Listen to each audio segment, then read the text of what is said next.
오늘 시편 32편을 통해서 가려진 자의 복이라는 제목으로 함께 또 말씀을 상고해 보도록 합니다.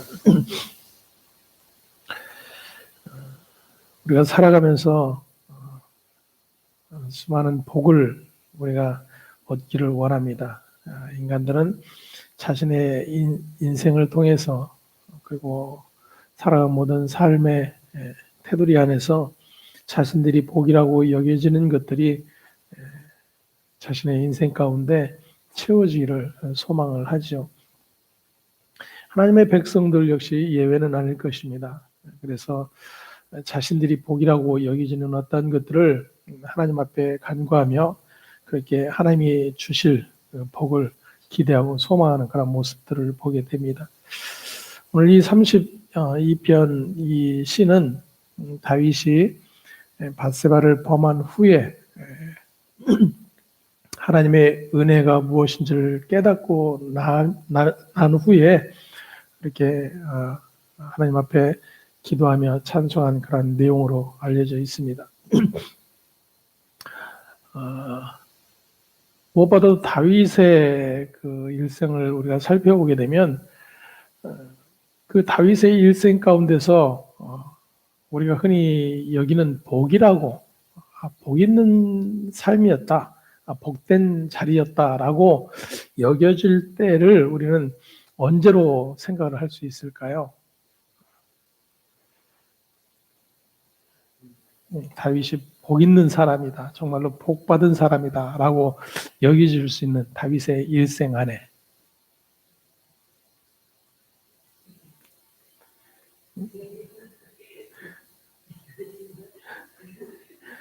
없으신가요?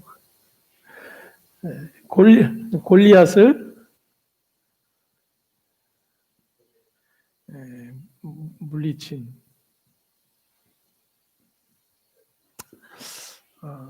이때만큼 영광스러운 때가 있었을까요? 모든 사람들이 우러러보고 그리고 자신을 추앙해주는 그런 어떤 정말로 계기가 되었어요. 또 막상 이제 그 사울 왕이 대적이 되어서 자신을 이게 죽이려고 쫓아다닐 때 그렇게 정말로 그 피해 다니고 있는 그런 상황 가운데에도 다윗에게로 몰려든 사람들이 있어요. 환난 당한 자, 그리고 억울함을 당한 자, 이런 많은 사람들이 목숨을 위협받는 다윗, 그리고 그 목숨을 부지하고자 열심히 피해 다니고 있는 그 다윗에게로 몰려들었어요. 많은 사람들이 몰려들었습니다. 아마도 그러한 다윗의 모습을 보면서 사람들은 그래도 참 복이 있는 사람이다. 우리가 흔히 그런 이야기 하잖아요. 인복이 있다. 인복이 있다. 그런 생각을 할 수도 있을 것입니다. 또는 다윗이 이제 모든 그 어려움의 일들을 겪어내고 이제 드디어 왕이 됩니다. 그러면 이 정도 되면 이제 출세한 거 아닙니까? 이 땅에서의 삶의 그 여정 가운데서 이 왕의 자리에 오르고 그리고 왕의 자리에 오를 뿐만 아니라 이제 그 주변 국가들을 다 평정하게 됩니다. 그리고 평화로운 그런 왕국을 이루게 됩니다. 이 정도의 이제 다윗 그리고 그의 업적, 그의 인생의 발자취 이런 것들을 생각해 보면 이때가 다윗에게서 가장 복이 있던 때가 아니었을까. 아마도 누구나 주저없이 그렇게 이야기를 할 수가 있을 거예요. 저 여러분 역시도 마찬가지 아닐까요? 우리가 인생을 살아가면서 이렇게 정말로 내 인생에 꽃이 피는 것 같은, 그리고 정말로 이제 그 절정기에 이른 그러한 상태에 이르렀을 때에 참 스스로도 나는 복이 있는 사람이다. 예. 많은 사람들이 또 자신을 향해서도 복 있는 사람이다 이렇게 이야기를 해줄 수 있을 거예요. 신자들은 어떨까요? 신자들은 만약에 이러한 이제 어찌 보면 인생의 절정기에 이르렀을 때에 신자인 우리들은 그러한 사람을 향해서 우리는 복 있는 사람이다라고 여기며 그에게 축복의 말들을 아끼지 않죠. 하나님이 함께 하셔서, 하나님이 은혜 주셔서, 하나님이 복을 주셔서, 하나님이 도우셔서 그렇게 이제 그런 복을 누리게 된 것을 축하합니다.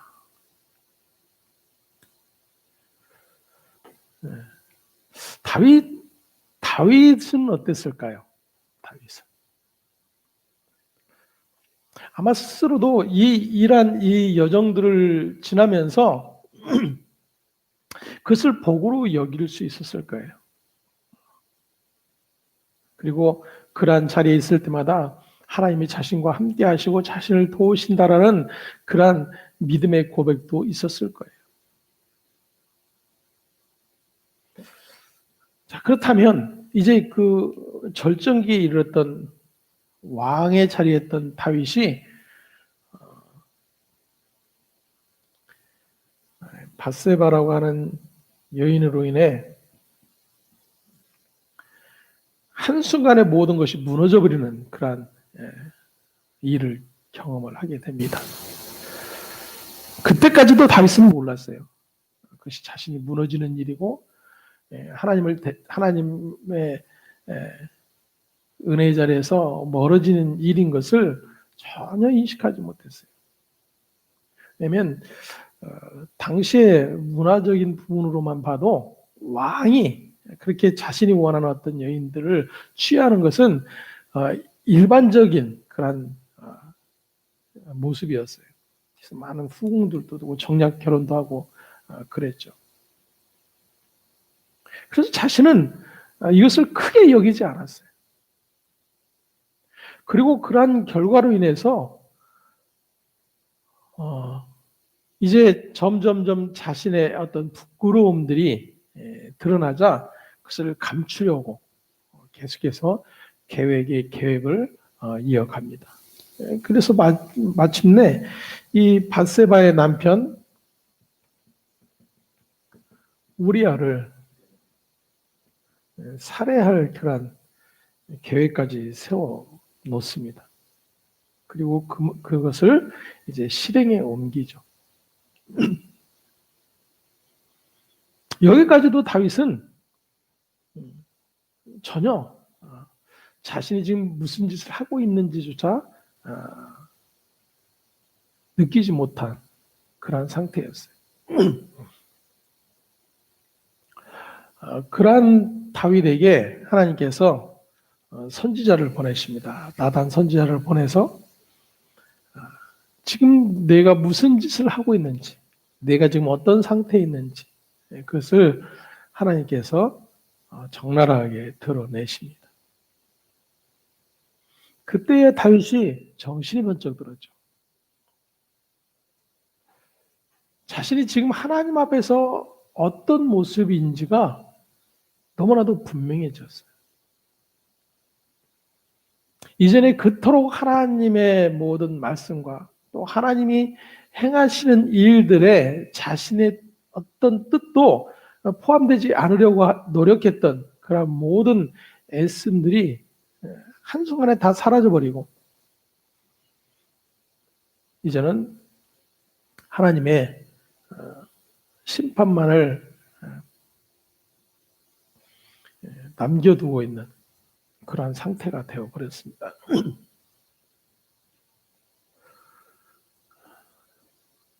그래서 성경을 읽다 보면 이해 안 되는 경우들이 종종 있어요. 어떤 사람에게는 하나님이 진노하시고 막 벌을 내리시고 심판하시는데 어떤 사람에게는 전혀 그렇지 않는 관대한 그런 모습을 보이시는 부분들을 확인하게 됩니다. 무엇보다도 지금 다윗이라고 하는 이 인물을 우리가 지금 이제 생각해 보고 있는데 이 다윗이 왕이 되기 이전에 이스라엘 왕은 누구였죠? 사울이었어요. 사울. 이 사울이 이제 이스라엘의 초대 왕이었는데 그 사울 왕 역시도 겸손한 자였어요. 겸손한 자. 그리고 이제 이스라엘의 왕이 되고 난 후에도 우리가 생각할 때, 야, 뭐 저렇게까지 사울을 패하실 수 있을까? 사울을 버리실 수 있을까? 라고 여길 수 있을 정도의 어떤 뚜렷한 죄목이 없어요.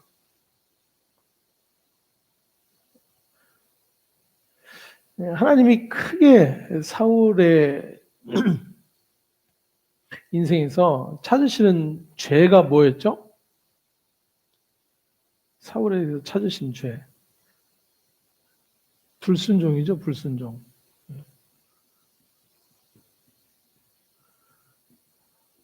그것도 지금 적군은 지금 당장 쳐들어올 위기에 있고 선지자 사무엘은 오지 않고 그래서 이제 자신이 하나님 앞에 제사를 드리는 그러한 일을 했어요. 근데 그거 기다리지 않고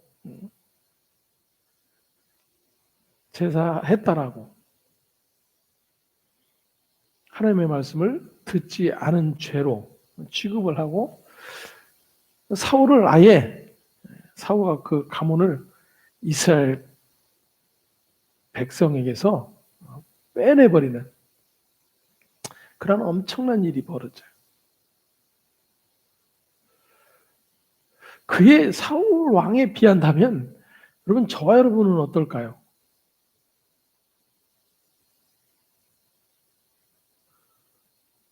뭐 한 번 불순종하나요? 하나님의 말씀에 불순종하는 것이 밥 먹듯 하지 않습니까, 우리는?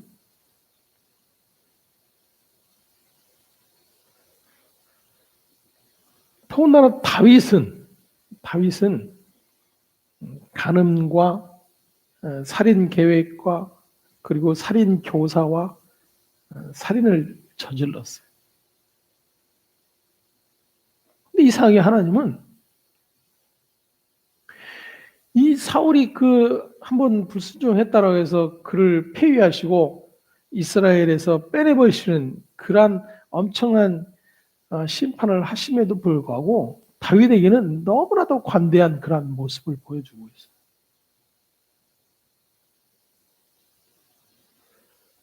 그럼 우리는 어디에 초점을 맞춰야 될까요?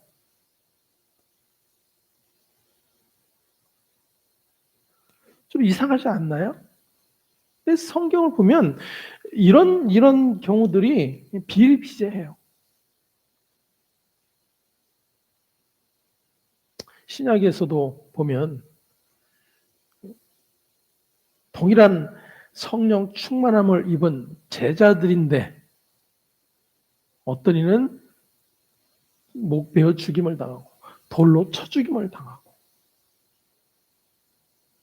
또 어떤 이는 감옥에 갇혔는데 빼내주시기도 하고 도무지 하나님은 어디에 기준을 두고 일하시는지 헷갈릴 때가 너무나도 많아요. 여러분은 어떠세요? 저는 그런 부분들이 참 많았어요. 예전에 성경을 읽으면서. 우리는 그때 달라요. 이때는 이때 불순종한 것에 책임을 물으시는 하나님. 이런 때는 하나님은 그저 은혜를 베푸시는 하나님. 하나님은요, 그렇게 무계획적으로 일하시는 분이 아니에요. 하나님이 일하시면요, 반드시 하나님이 약속한 그 약속에 근거를 하세요.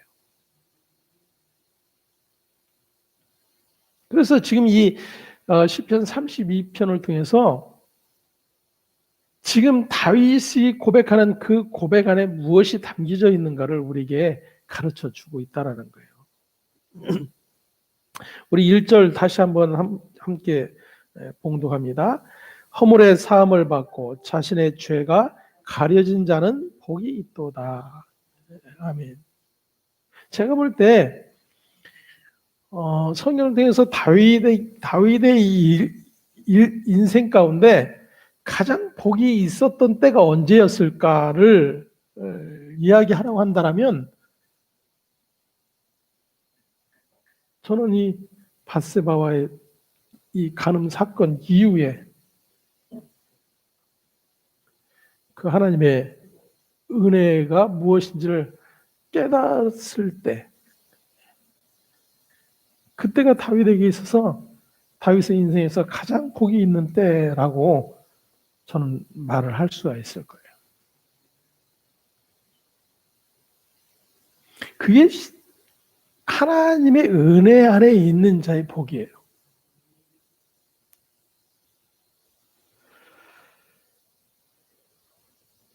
하나님께서 이미 창세전 언약을 말씀하셨다 그랬어요. 왜 성경에서 이 창세전 언약이라고 하는 것이 그렇게 중요한가? 여러분, 이것은 너무나도 중요한 이야기거든요. 바울이 전하고 있는 이 창세전 언약. 창세전 언약이라면 보세요. 그냥 말 자체도 이렇게 지금 나눌 수가 있죠. 창세전. 창세라는 거예요. 세상이 창조될 때, 세상이 창조되기 전 언약이라는 거예요. 그럼 이상하잖아요. 우리의 이해로서는 좀 이게 어려워요. 왜냐하면 성경은 창세부터 기록을 하고 있잖아요. 창세. 세상이 어떻게 생겨났는지, 그리고 그 생겨난 세상 안에 하나님이 에덴 동산을 두시고 그 에덴 동산 안에 아담과 하와를 만들어 놓으셨어요. 그리고 그들에게 말씀하십니다. 동산 중앙에 있는 이 선악을 알게 하는 나무의 열매를 먹지 말라. 먹는 한은 내가 반드시 죽을 것이다. 이렇게 말씀하세요. 그러니까 우리는 이 창세 전 언약에 대한 것은 별로 우리의 개념 안에 없고, 이 창세로부터 시작된 언약에 우리의 이 생각들이 놓여 있는 거예요. 그래서 아담이 어떻게 불순종해서 죄를 지었기 때문에 우리에게 죄가 들어왔고, 그래서 그 죄로 인해서 하나님이 이제 아들을 보내실 것을 약속하셨다, 이렇게 이해가 되는 거예요. 그러면 엄청난 의문들이 생기는 거죠. 그러면 하나님은 그 아담이 불순종할 것을 모르셨나? 그럼 아시면서 왜 그것을 동산 중앙에 놓아두셨는가? 아니면 동산 중앙에 놓아두셨어도 그것을 따먹지 못하도록 적금 불가로 만들어 놓으셨으면 그럴 일이 안 생겼을 텐데, 이런 수많은 이제 이야기들이 나오게 되는 거예요. 거기서 자유의지, 따먹을 수 있는 의지와 그렇지 않을 의지를 하나님은 주셨다. 그런데 그 의지를 어디에 사용한 거예요? 불순종하는 데 사용했다는 거예요.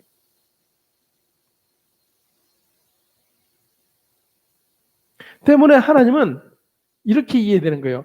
우리가 죄를 지음으로 말미암아 영원히 죽게 된 우리를 구원하시겠다고 약속하시고, 그 구원을 해서 아들을 우리에게 보내주셔서 십자가에 죽게 하셔서 우리를 구원하셨다. 그 하나님은 사랑의 하나님, 은혜의 하나님이다. 틀린 부분을 찾을 수가 없잖아요. 그럼 하나님은 지금 누구를 위해서 일하시는 하나님이 되는 거예요? 나를 위해서 일하시는 하나님이 되는 거예요. 바울은 너무나도 분명하게 골로새서에서 우리에게 가르쳐주고 있죠. 천지와 만물이 누구로 말미암고 예수로 말미암고 누구를 위하여? 예수를 위하여. 그럼 우리가 이 엄청난 오류를 범해놓은 게 뭐냐면 하나님은 우리를 사랑하시고 하나님은 우리를 긍휼히 여기시고 하나님은 우리의 구원을 베푸신다. 맞아요. 근데 그것이 나를 위하여라고 착각하는 거예요. 그래서 나를 위한 하나님으로 만들어 버리는 게 뭐예요? 구약에서 우리가 살펴봤던 것처럼 우상이 되는 거예요. 그게 우상이 되는 거예요. 나를 위한 하나님으로 만들어 버리는 게 우상이에요.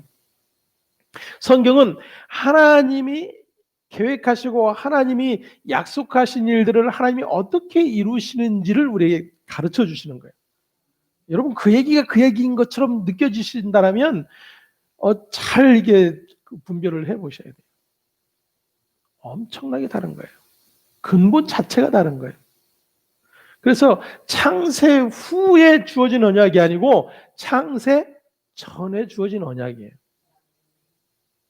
즉 하나님의 그 은혜와 사랑을 우리에게 가르쳐 주시기 위한 하나님의 뜻이 어떻게 펼쳐져 있는지를 이 창세로부터 우리에게 나타내 보여주시는 사건이에요.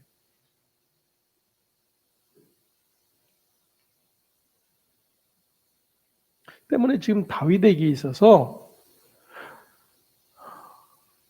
허물의 사함을 받고 죄가 가려진 자는 복이 있다 그래요.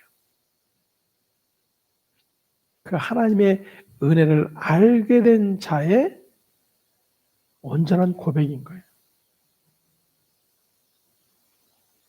여러분 이와 동일한 사건이 어디에서 일어났어요? 지금 다윗이 고백하고 있는 바 이 놀라운 은혜의 사건이 어디에 나타났어요? 어디에서? 어렵지 않아요, 여러분. 어디요? 에덴 동산. 그죠? 에덴 동산에서 나타났어요. 자, 아담이 어떻게 했죠? 하나님이 먹으면 반드시 죽는다 그랬는데 어떻게 해요? 아내가 먼저 따먹고 당신도 먹어 그러니까 받아 먹었어요.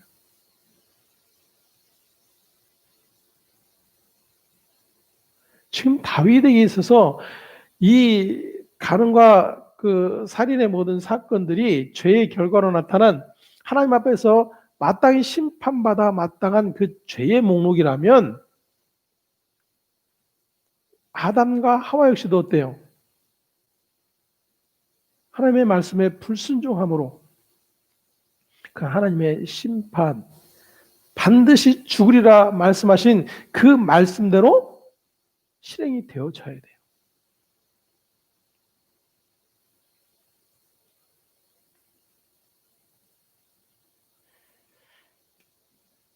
그 그림을 보여주는 것이 바로 아담과 하와의 벌거벗음이었어요.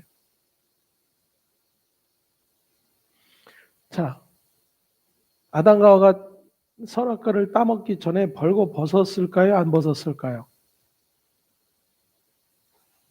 벗었죠. 그러면 따먹은 후에는 벗었어요? 안 벗었어요? 똑같이 벗고 있었죠. 그 상태로 본다라면 똑같이 벗고 있었어요. 자, 그런데 성경이 어떻게 우리에게 소개를 하냐면 이 선악과를 먹고 난 후에 전과 후로 나눌 때에 선악과를 먹기 전에는 벌거벗음이 부끄러움이 아니에요. 전혀 부끄러움이 없었어요. 후에는 부끄러워했다 그래요. 바뀌어진 거 있어요, 없어요? 네, 동일하게 벗은 상태예요. 그러니까 옷을 안 입은 것으로 인한 부끄러움을 이야기하는 것이 아니죠.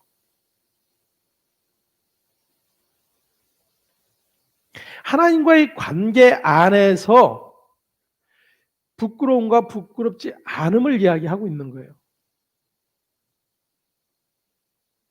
자, 그런데 이 선악과를 먹고 난 후에 부끄러워하게 됐어요.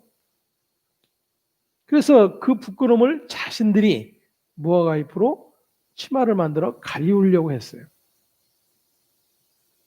그것이 곧 뭐예요? 인간의 행위라고 그랬어요. 행위.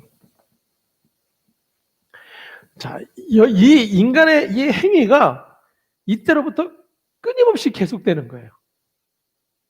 하나님과의 관계 안에서 그 깨어져 버린 그 부끄러움의 관계를 인간이 어떻게든 가리고 회복하려고 애를 쓰는데 그 애씀이 뭘로 나타나요? 이 행위의 노력으로 나타나더라 그거예요. 그리고 이 행위는 무엇을 가져오냐면 반드시 대가와 보상을 요구해요.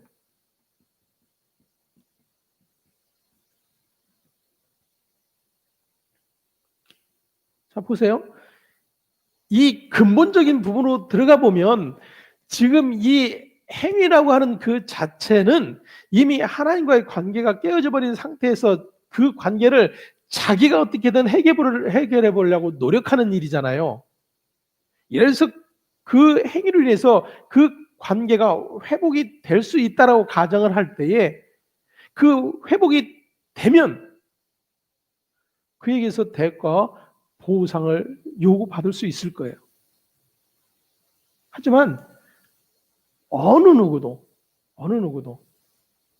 스스로 이 행위를 통해서 그 대가와 보상을 요구할 수 있는 완전한 자리로 나아갈 수가 없는 거예요. 그럼에도 불구하고 끊임없이 이 같은 행위를 앞세우는 게 뭐예요? 그러면 하나님을 여전히 대적하는 행위다 그 이야기예요.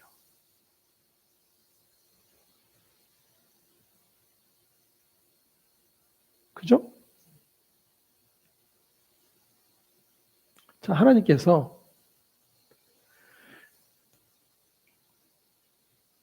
너 그거 어떻게 해? 집어치워 그래. 집어치워. 네 행위 집어치워.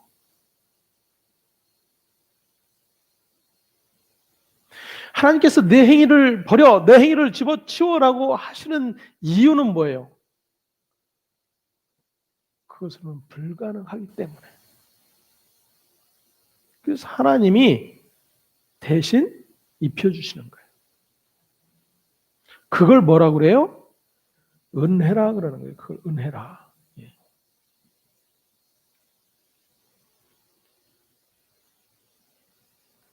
그러니까 은혜를 안다는 건 뭐예요?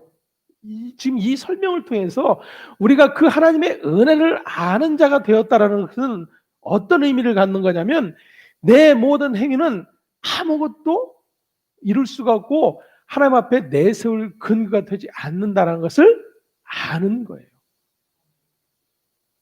그런 자리에 서게 된 자가 대가와 보상을 하나님께 요구해요? 어린 판푼어치도 없죠.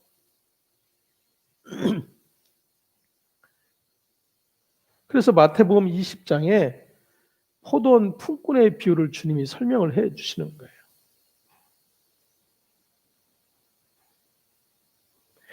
네 행위를 버려. 네 행위를 버려. 네 행위로 인해서 대가와 보상을 요구하는 것이 죄다라고 가르쳐 주시는 거예요. 그것은 하나님 나라의 방식이 아니다. 하나님 나라의 방식은 뭐예요? 그냥 주어지는 거예요. 그냥 주어지는 거. 누구에 의해서? 그분에 의해서, 주인에 의해서. 그래서 주인에 의해서 그냥 불려짐을 당하는 거예요. 9시에도 불려짐을 당하고 점심에도 불려짐을 당하고 오후 3시에도 불려짐을 당하고 마지막 5시에도 불려짐을 당하는 거. 그래서 그 모든 조건이 누구에게 있어요? 주인에게 있는 거예요. 주인에게. 그래서 그 주인의 그 마음, 그 주인의 뜻을 헤아려 안 자는 어떤 고백을 할 수 있어요? 모두가 주인의 은혜입니다. 아침 9시에 왔든 3시에 왔든 5시에 왔든 동일한 고백을 하게 되는 거예요. 그게 하나님의 나라의 방식이에요. 그게 하나님의 은혜를 아는 거예요. 모르니까 대가와 보상을 요구하는 거예요. 당연하죠. 왜? 여기에 초점이 맞춰져 있으니까. 그 주인에게 초점이 맞춰져 있는 것이 아니라 나에게 초점이 맞춰져 있으니까. 자, 그러면 이 다윗에게로 다시 한번 와서 이 같은 상황들을 한번 살펴보자고요. 다윗에게 있어서 대가나 보상을 요구한다면 어느 때쯤 될까요?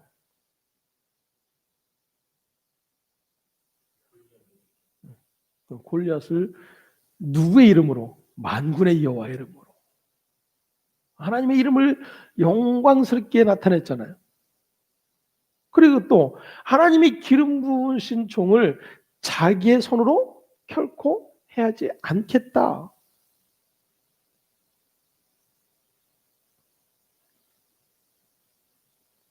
그래서 그 모든 고난과 어려움들을 이기고 심지어는 다윗이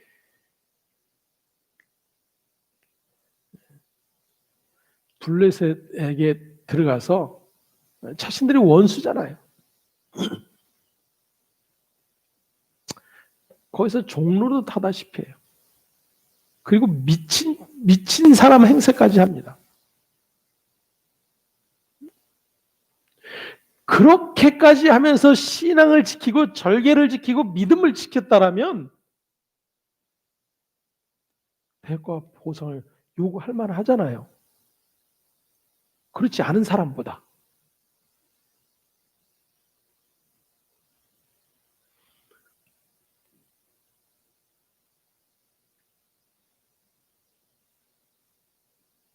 근데 오늘 다윗의 이 시편을 통해 다윗에게 있어서 가장 복이 무엇인가를 우리는 확인하게 됩니다. 그리고 다윗이 말하는 이 복이 오늘 하나님의 백성된 자들,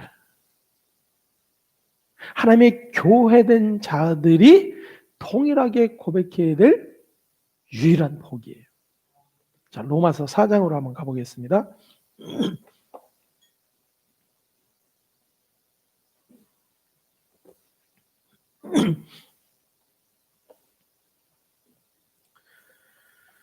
로마서 4장 우리 1절부터 함께 봉독해 보겠습니다. 그런즉 육신으로 우리 조상인 아브라함이 무엇을 얻었다리요? 만일 아브라함이 행위로서 의롭다 하심을 받았으면 자랑할 것이 있으려니와 하나님 앞에서는 없느니라. 성경이 무엇을 말하느냐? 아브라함이 하나님을 믿음에 그것이 그에게 의로 여겨진 바 되었느니라. 일하는 자에게는 그 삭시 은혜로 여겨지지 아니하고 보수로 여겨지거니와 일을 아니할지라도 경건하지 아니한 자를 의롭다 하시는 이를 믿는 자에게는 그의 믿음을 의로 여기시나니 일한 것이 없이 하나님께 의로 여기심을 받는 사람의 복에 대하여 다윗이 말한 바 불법이 사함을 받고 죄가 가리어짐을 받는 사람들은 복이 있고 주께서 그 죄를 인정하지 아니하실 사람은 복이 있도다 함과 같으니라. 아멘. 사도인 바울이 너무나도 분명하게 이 다윗의 일을 누구와 연관지어서 아브라함과 연관지어서 설명을 해주고 있습니다. 여러분 오늘 이제 이 시편 32편을 여러분들이 이제 공부하면서 덧붙여서 이 로마서 4장을 깊이 한번 묵상을 해 보시기 바랍니다. 왜냐하면 지금 다윗이 말한 바, 그 다윗의 시 32편을 사도인 바울이 인용하면서 그런 이야기를 하는 거예요. 지금 아브라함이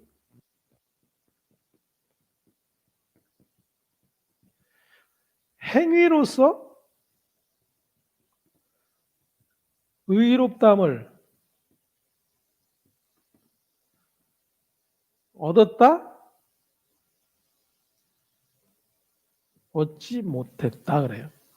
행위로서 의롭다함을 얻었다면 그것은 자기의 영광일 뿐이다 그래요. 자기의 영광일 뿐이다. 하나님 앞에서는 아니다 그래요. 자, 우리가 흔히 아브라함의 이 행위, 그것을 믿음의 행위로 우리가 간주하는 사건이 있어요. 뭐죠? 창세기 22장에 100세 낳은 독자 누구? 이삭을 하나님이 불에 태워 제물로 드려라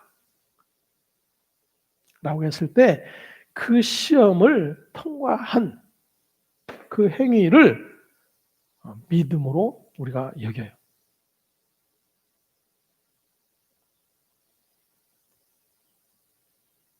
근데 지금 바울이 뭐라고 이야기하냐면, 만일 아브라함이 행위로서 의롭다 하심을 받았으면 자랑할 것이 있으려니와 하나님 앞에서는 없느니라 그래요. 하나님께는 자랑이 된다 안 된다? 안 된다. 그러면 성경이 무엇을 말하느냐? 즉 그러면 그 아브라함의 사건을 통해서 하나님이 성경으로 우리에게 말씀하시는 내용이 뭐냐라고 이제 바울이 설명해 주는 거예요. 아브라함이 하나님을 믿음에 그것이 그에게 의로 여겨진 바 되었느니라.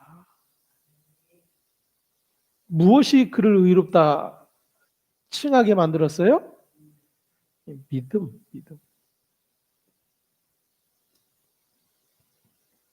근데 무엇을 믿었어요, 아브라함이? 창세기 15장에서 하나님의 약속 믿었어요, 약속. 물론 이제 그 이후에 보면 전혀 믿은 것 같지 않은 그런 행위들을 하고 있어요. 그러면 지금 그 믿음의 근거와 주체가 어디 있음이 확인되는 거예요? 하나님께 있음이 확인되는 거예요. 하나님께서 그에게 믿음을 넣어주시고 그 넣어주신 믿음을 뭘로? 의로 여기셨다는 거예요. 그러니까 전적으로 뭐예요? 하나님으로부터 시작되어 하나님에 의해서 하나님으로 맞춰진 일이에요. 그것을 지금 바울은 무엇이다고 연결 짓는 거예요? 복이다 그래요. 복이다. 할렐루야.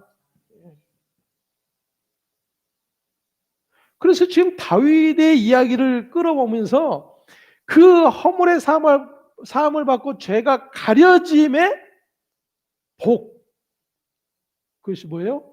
하나님의 약속을 믿는 믿음이라고 하는 것을 우리에게 가르쳐주고 있는 거예요. 4절에 보면 일하는 자에게는 그 삭시 은혜로 여기지 아니하고 보수로 여겨지거니와. 일이 뭐예요? 일. 행위예요, 행위. 이 행위를 근거로 삼는 자는 무엇을 요구하게 된다고요? 보수, 대가, 보상. 그러니까 저와 여러분의 이 신앙의 그 내면으로 딱 들어가 보면 너무나도 정확하게 보여지는 거예요. 그럼에도 불구하고 그러한 것들을 계속해서 자랑 삼고 근거 삼아서 뭔가 기대를 하고 대가를 기대하고 보상을 기대하는 이러한 신앙적 형태가 무엇인가를 오늘 이 바울의 이야기와 다윗의 시를 통해서 확인을 할 수가 있어요. 즉 하나님이 우리에게 주신 은혜의 복이 무엇인지를 알지 못하면 이렇게 가는 거예요. 이렇게 가는 거예요. 로마서 4장 5절 같이 읽습니다. 이를 아니할지라도 경건하지 않은 자를 의롭다 하시는 이를 믿는 자에게는 그의 믿음을 의로 여기시나니. 일한 것이 없이 그래요. 일한 것이 없이. 자, 그러면 여기 보세요. 이 행위가 없어요. 네? 하나님 앞에 근거로 내어놓을 만한 어떤 것이 없어요. 대가를 요구할 만한 어떤 것도 없어요. 지금 다윗의 입장에서 보면 대가와 보상은커녕 지금 어떤 형편에 있는 거예요? 책망과 심판이 오히려 그에게 주어짐이 마땅한 상황 가운데 있어요. 그것을 가리켜 바울은 일을 아니할지라도 그래, 일을 아니할지라도. 여기에서 이제 우리가 삐딱하게 이제 가면 그럼 굳이 일할 필요 없네 이렇게 가는 거죠. 우리가 일하는 거 다 소용없네.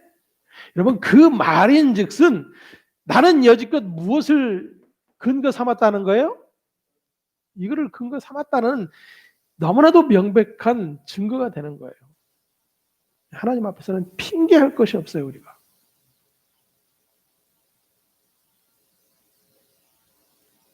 때문에 일한 것이 없이 하나님께 의로 여기심을 받았다라는 것을 이 아브라함의 이야기를 통해서 지금 바울이 소개하고 있잖아요. 말씀드렸던 것처럼 하나님의 약속의 말씀을 들려줄 때 그것을 믿음으로 하나님이 그것을 의로 여기셨다는 것은 창세기 15장의 내용인데 그 이후로 아브라함에게는 그런 믿음의 행위가 있어요, 없어요? 여전히 없어요, 여러분. 여전히 없어요.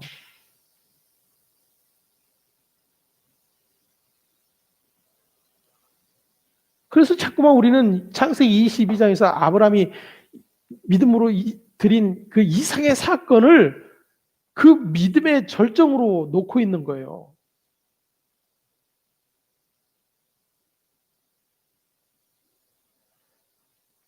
그것은 아브라함의 행위가 아니에요, 여러분. 어떻게 하나님이 아브라함을 통해서 당신의 뜻을 이루시겠다라고 약속하시는지, 그리고 거기에 대한 약속을 하나님이 어떻게 이루시는지를 우리에게 가르쳐 주시는 거예요. 자, 그리고 그 하나님의 약속의 여정 안에 지금 누가 지금 부침을 받은 거예요? 아브라함이 부침을 받은 거예요. 그 자체가 뭐예요? 은혜의 복이 되는 거예요, 여러분. 그러니까 이 복은 누구나 동일하게 고백할 수밖에 없는 복이에요. 그 하나님의 은혜를 아는 모든 사람 안에 동일하게 고백되는 복이에요. 신약에 와서 예수로 말미암은 복 역시도 마찬가지죠. 다를 수가 없어요. 근데 여전히 다른 복이 난무하는 이유는 뭐예요? 이것을 복으로 여기니까. 행위에 차별이 생기고 믿음의 행위가 드러나고 그래서 당연히 복을 받을 만한 짓을 했지 복받지 못할 짓을 했지 자꾸만 이렇게 우리가 여기게 되는 거예요. 하나님이 주신 복이 무엇인지에 대한 이해를 하지 않는 것이죠.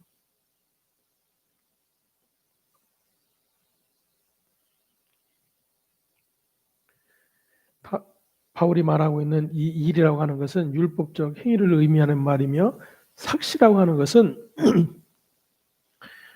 성경에서 상 혹은 상급으로 번역된 말로 대가, 보상을 뜻하는 것입니다.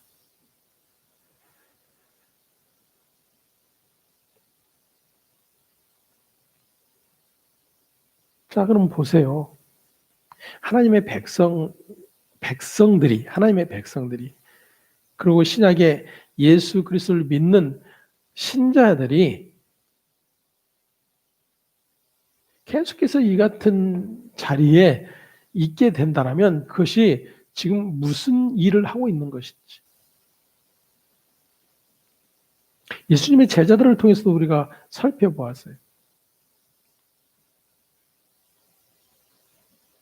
베드로와 요한이 우리가 부모와 배를 다 버리고 주를 쫓아 싸운데 우리에게 무엇을 주시려나이까?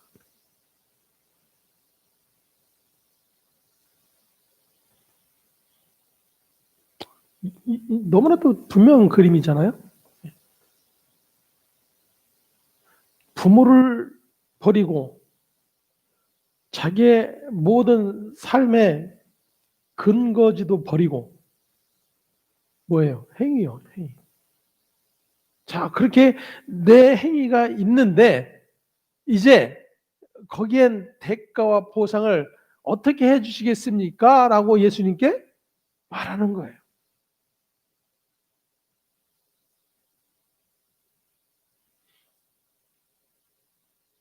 이게 예수를 알지 못하는 행위잖아요. 예수를 알지 못하는 행위. 예수가 누구인지도 예수께서 무슨 일을 위해서 오셨는지도 전혀 알지 못하는 행위였어요. 근데 이 같은 자리에 너무나 많이 줄 서 있는 거예요. 번호표 받아놓고 기다리는 것처럼 앞에서 차곡차곡 하나님이 그거 갚아주실는데 내 차례는 언제쯤 될까? 번호표를 받아놓고 기다리고 있는 것 같은 자들이 바로 오늘날 신자들의 모습이 너무나도 많아요.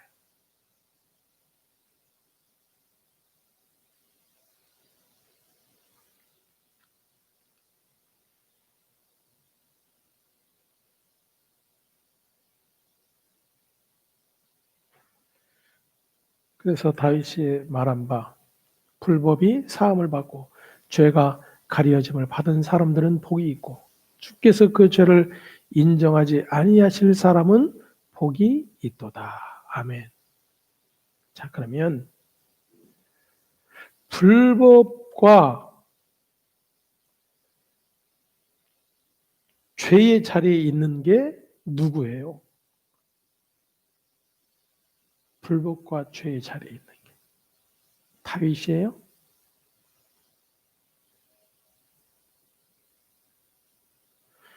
지금 다윗이 그 자리에 서 있어요. 그죠?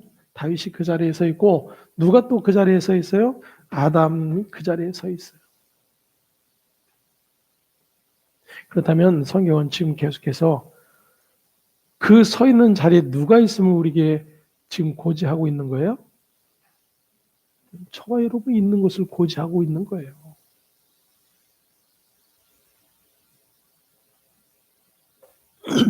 그런데도 불구하고 너는 계속해서 대가와 보상을 요구하느냐? 아니면 은혜로 가려짐에 대한 그 일들을 복으로 여기고 기뻐하고 있느냐?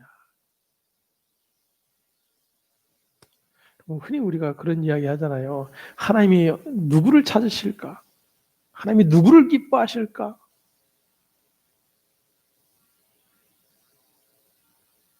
준비된 자 찾으시고 믿음 있는 자 찾으시고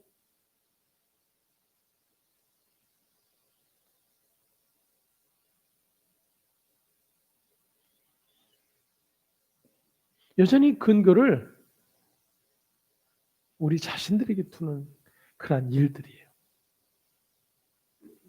여러분, 하나님은요 전혀 우리의 어떠함에 따라서 일하시는 분이 아니에요.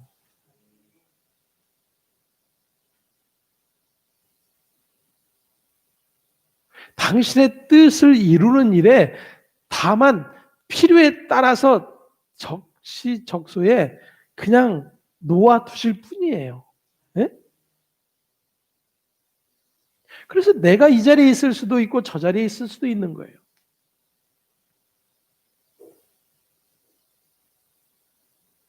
이제 사도행전을 공부하면서 살펴보겠지만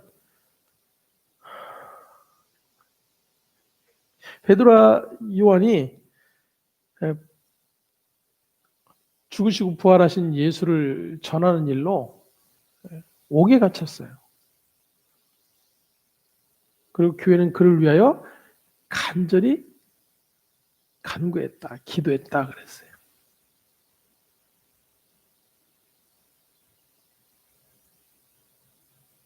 근데 천사가 밤중에 베드로의 옆구리를 차는 거예요. 일어나, 일어나. 그리고 나를 따라와. 팔에 차였던 착고가 풀리고 옥문이 열리고 그냥 스르르 감옥을 빠져나왔어요. 성도들이 모여 기도하고 있는 집 앞에 이르러서 문을 두드리는데 로데라는 여종이 나와요. 눈앞에 베드로가 서 있는 것을 보고 깜짝 놀라서 뛰어 들어갑니다. 문도 열어주지 않고. 들어가서 베드로가 왔다 그러니까 너 헛것 봤니? 이래요.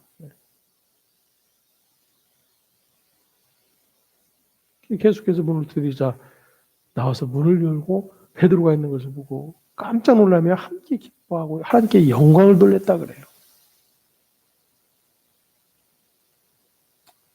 우리는 그러한 하나님을 기대하잖아요. 그러한 하나님.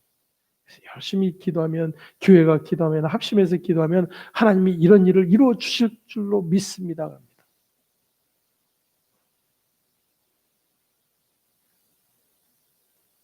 사도행전 내내 바울이라고 하는 사람도 어떤 때는 옥에 갇히기도 하고 어떤 때는 그 갇힘에서 피해짐을 당하기도 하고 수많은 일들이 있어요. 그러면 어떤 때는 하나님이 보호해 주셨을 때는 교회가 열심히 기도하고 그가 하나님 앞에 뭔가 기뻐하실 만한 일을 하고 있었기 때문에 그럴까요?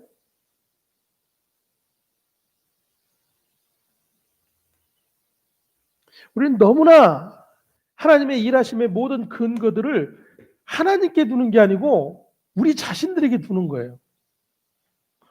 그래서 나에게 유익한 일, 내가 원하는 어떤 일들이 이루어지면 하나님이 나와 함께 하신다. 나의 기도를 들어주셨다.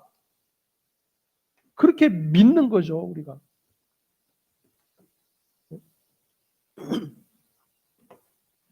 그러면 그렇지 않을 때는 도대체 뭐냐고요? 그렇지 않을 때는.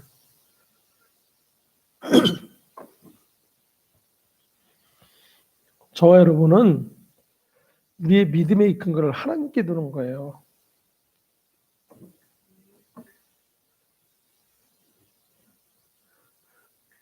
그리고 하나님의 약속 안에서 어떻게 그 하나님의 모든 약속들이 이루어지는지를 저와 여러분의 모든 삶을 통해서 배우는 거예요. 우리가 흥하든지 망하든지 감옥에 갇히든지 풀려나든지 매를 맞든지 아니면 보호를 받든지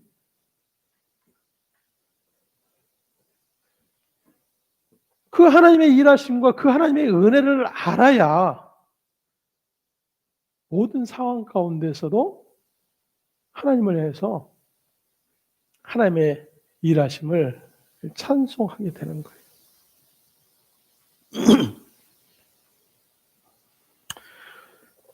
우리는 이 같은 일에 있어서 너무나도 멀리 멀어져 있습니다.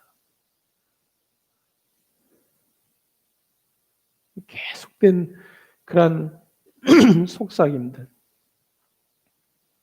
구약의 거짓 선자들이 외쳤던 것처럼 평안하다, 평안하다. 하나님은 우리의 하나님이시다. 우리는 그의 백성이다. 그의 기르시는 양이다. 우리를 건지실 것이다. 우리를 보호하실 것이다.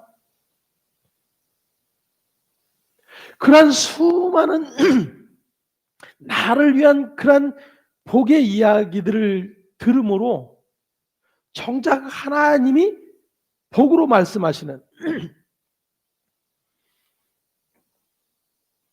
너희가 바벨론에게 포로가 될 것이다. 라고 하는 선지자들의 말을 귓등으로 들어버리는 거예요. 왜냐하면 그것을 전혀 복으로 여기지 않거든요. 우리의 이 죄성 자체가. 근데 그것을 계속해서 무디게 만들어요. 그래서 그러한 하나님을 기대하게 만들어요.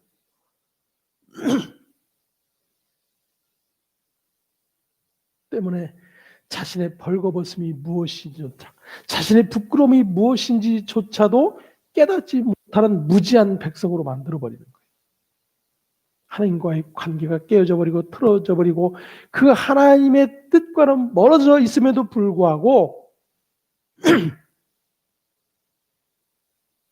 여전히 헛된 기대와 소망을 갖고 있는 것이죠. 구약의 선지자들 내내 그 같은 하나님의 일들을 선포했어요.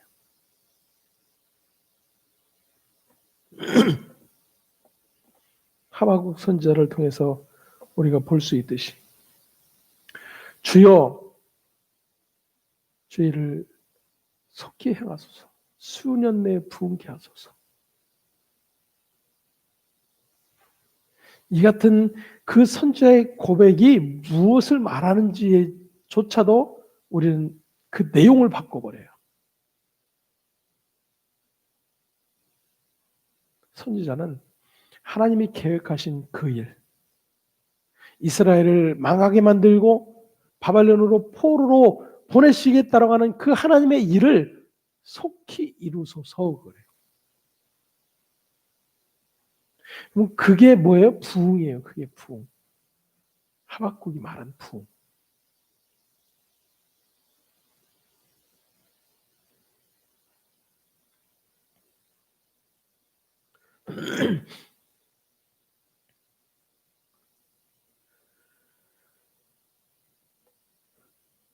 에베소서 1장 3절에서 6절을 읽고 마치도록 하겠습니다.